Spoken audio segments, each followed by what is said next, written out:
Hello বন্ধুরা, আশা করছি তোমরা খুবই ভালো আছো। তো বন্ধুরা, আজকে আমি খাবো খুবই সুন্দর একটা রেসিপি। আর এই রেসিপিটা নিজে বা অন্য কাউকে দিলে একদম খুবই ভালো লাগবে, নিজেও খেতে ভালো লাগে। আর অন্য কাউকে যদি প্লেটের মধ্যে সাজিয়ে দেওয়া যায় তাহলে খেতে কিন্তু খুবই ভালো লাগে, দেখতেও ভালো লাগে।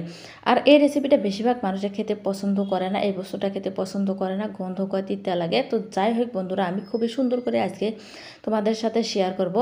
তো বস্তুটা বানাতে লাগবে এই যে কাঁকরোল। তো আমি এখানে অনেকগুলো কাঁকরোল নিয়েছি, এতগুলো কাঁকরোল লাগবে না। একটা কাঁকরোল মাঝখান থেকে দুফালা করে নিয়ে নিলে হবে। তো যাই হোক, আমি বেছে বেছে যেগুলো অল্প নরম সাইজের আছে সেগুলো দিয়ে আমি বা রেসিপিটি বানাবো, মানে যেগুলো অল্প অবাতি আছে সেগুলো দিয়ে বানাবো। তো চুলায় একটা সসপ্যান দিয়ে দিলাম, সসপ্যানের মধ্যে দিয়ে দিলাম পানি।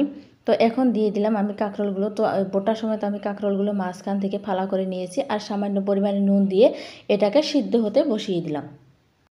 5 মিনিটের মতো সিদ্ধ করে নিয়েছি। এটা বেশি সিদ্ধ করা যাবে না, একদম নরম করা যাবে না, যাতে সিদ্ধ হয় কিন্তু একদম নরম যাতে না হয়, মোটামুটি সিদ্ধ হলে নামিয়ে নিতে হবে। তো আমি এই যে নামিয়ে নিলাম, ঠান্ডা হতে দিয়েছিলাম, ঠান্ডা হয়ে গেছে, এই যে দেখতে পারছো। এখন মাঝখান থেকে যে বিচিগুলো যে আছে, গুটিগুলো আছে, সেগুলো আমি একটা চামচের সাহায্যে বের করে নিচ্ছি।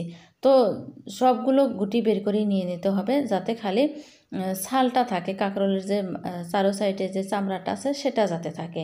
তো এরকম করে আমি সবগুলো কাঁকরোল এরকমভাবে করে নিব। সবগুলো কাঁকরোলের গুটি ছাড়ানো হয়ে গেছে, এই যে দেখতে পাচ্ছ আমি বীজগুলো কিন্তু ফেলে দিই না, এগুলো দিয়ে আমি আজকে রেসিপিটা বানাবো। তো দেখিয়ে দিলাম, আমি বীজগুলো একটা সাইডে রেখে দিয়েছি। আমি এখানে দিয়ে দিলাম একটা আলু, ছোটো সাইজের আলু। তো আলু দিয়ে যে কোনো বড়া পাকোড়া যদি বানিয়ে খাওয়া যায় তাহলে খেতে কিন্তু খুবই ভালো লাগে, খুবই সুস্বাদু হয়। তো সেই জন্য দিয়ে দিলাম কয়েক কোয়া রসুন, আর দিয়ে দিলাম কাঁকরোলের যে বিচিগুলো আছে সেগুলো।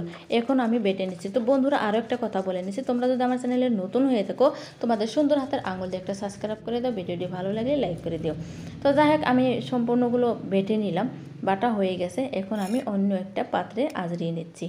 তো এই যে দেখতে পারছো কত কি করে বেটে নিলাম, মানে একদম মিহি করে নেই, অল্প অল্প আঁশ আছে, সেই অবস্থা বেটে নিলে খেতে ভালো লাগে, সেই জন্য। এখন দিয়ে দিলাম আমি কাঁচামরিচ, দিয়ে দিলাম পেঁয়াজ, হলুদ গুঁড়ো, আর এখন দিয়ে দিলাম জিরার গুঁড়া, ধনিয়ার গুঁড়া, আর দিয়ে দিলাম পর্যাপ্ত পরিমাণে শুকনো মরিচের গুঁড়া, আর পরিমাণ মতো নুন।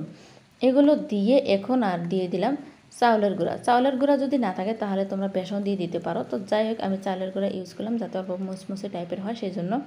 তো এই যে সম্পূর্ণগুলো মাখিয়ে নিলাম, ভালো করে মাখিয়ে নিতে হবে। মাখানো হয়ে গেছে। এখন আমি কাঁকরোলগুলো যে এই যে এরকম করে রেখে দিয়েছি, একটা একটা করে পুর ভরে নেব, মানে পুর ভরা কাঁকরোল। তো যাই হোক, এটা খেতে কিন্তু খুবই দারুণ লাগে, আর অল্প সময়ের ভিতরে এটাকে বানানো যায়। এক এক করে আমি যতগুলো এখানে কাঁকরোল আছে সেই কাঁকরোলগুলো কী করে নেব। আর আমি এখানে মোট 4টার মতো কাঁকরোল নিয়েছি, 4টার থেকে 8টা ফালা হয়ে গিয়েছে।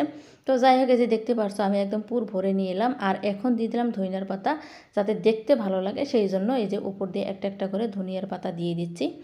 এটা সৌন্দর্য বাড়ানোর জন্য দিয়ে দিচ্ছি, এটা স্বাদ বাড়ানোর জন্য না। তো চাইলে তোমরা দিতেও পারো আর না দিতেও পারো, যদি এরকম করে রেসিপি বানিয়ে তোমরা খাও। এখন আমি ভেজে নেব, সেই জন্য চুলায় একটা তাওয়া দিয়েছি, আর এখন দিয়ে দিলাম আমি সরিষার তেল। পর্যাপ্ত পরিমাণে সরিষার তেল দেওয়ার পর মিডিয়াম আছে এই যে আমি কাঁকরোলগুলো এক এক করে ছেড়ে দিচ্ছি। তো এরকম করে তোমরা একদিন বানিয়ে খেয়ে দেখবে কাঁকরোল থাকা অবস্থায়। তো যাই হোক, এক এক করে আমি সব কাঁকরোল দিয়ে দিলাম। এখন কিছুক্ষণ পর এই যে আমি উল্টিয়ে দিচ্ছি। আর এটা কিন্তু একদম হাই আছে ভাজা যাবে না, পুড়ে যাবে ভিতরে, তো সিদ্ধ হবে না। তো মিডিয়াম আছে ভাজলে ভালো হয়। এই যে দেখতে পারছো আমি এগুলো এরকম করে নিয়ে নিলাম, এখন উল্টিয়ে দিচ্ছি। এটা অনেকক্ষণ সময়, অনেক টাইম নিয়ে ভাজতে হবে। তো যাই হোক, অনেকক্ষণ সময় ভাজার পর এরকম হয়ে গেছে। আর আমি উপর দিয়ে সামান্য পরিমাণে নুনের ছিটা দিয়েছিলাম, যাতে উপরের অংশটা বা অল্প নুন নুন লাগে, খেতে ভালো লাগে, সেই জন্য। তো অন্য একটা প্লেটের মধ্যে এই যে আজরিয়ে নিচে দেখতে পারছো কাঁকরোল ভাজাটা সম্পূর্ণ হয়ে গেছে। তো এরকম করে কারা কারা খেতে পছন্দ করো তোমরা কমেন্ট করে অবশ্যই জানাবে, আর খেয়ে তোমরা কমেন্ট করে জানাবে। তো যাই হোক, আমার আজকের রেসিপিটা সম্পূর্ণ হয়ে গেছে, একদম চটপট একটা রেসিপি বানিয়ে তোমাদের সাথে শেয়ার করলাম। বন্ধুরা, এই রেসিপিটি কেমন হয়েছে কমেন্ট করে অবশ্যই জানাবে।